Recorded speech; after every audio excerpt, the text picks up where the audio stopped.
All right, another video on what I've been working on recently. I've been working on the blues turnaround.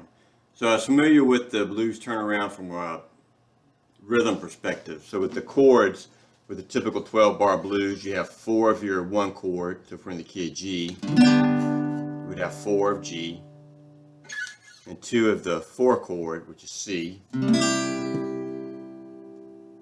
1. And then you would go in what I consider the turnaround at that point, which is the 5 to the 4 to the 1, and finally the 5 before it starts over. But as I studied more, I found more discussions on the turnaround being used in a lead manner, and really in the last bar, so the last 2 bars. So as you come in, so you've got the 5 to the 4, and then at the 1. Once you hit the 1, then it begins the process of the lead turnaround. Oftentimes that's done with some kind of walk down from the 5 down to the 4 to the major third.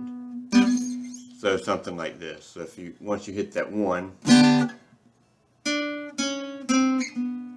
you can resolve at the end, or you can finish up with that 5 in preparation to come to the beginning and resolve on the 1. And there's lots of different ways you can embellish that. So you can do this, the simple single notes. You can use multiple, so using a pedal. So here, if I use the G here on the 2nd string, right, puts me in a really nice location to pick up the 5 down to the 4, and then I can slide up to pick up the 3rd and the root. So the roots, same root, right? So we got G here, G here. But you have one's an octave higher. So you could do something like and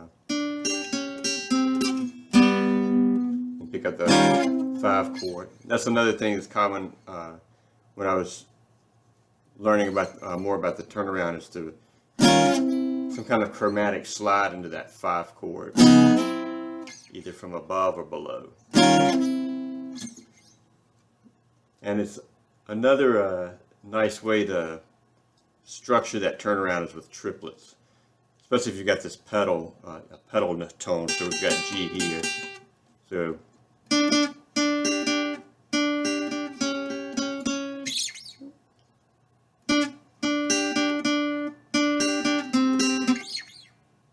I'm on.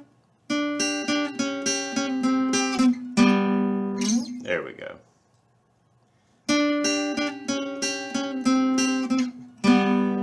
Pick up the 5, and then it starts all over. Another thing I was experimenting with was with that concept of the triplets.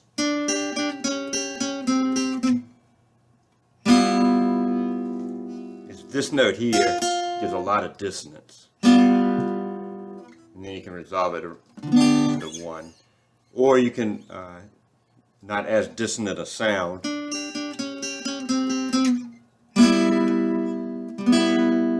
Some dissonance, but not as much as that. So what I'm doing again, I'm doing that chromatic run.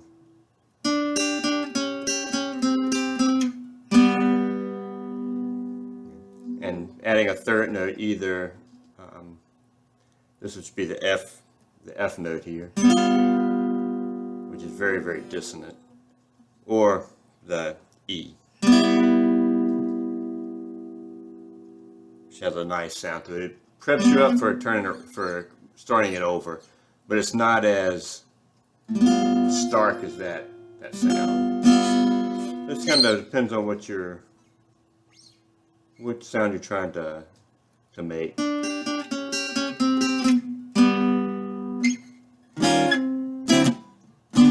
back to the top.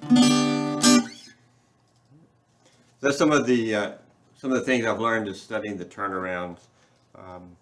I'm going to try to incorporate that into some of my playing that's going to be coming up soon.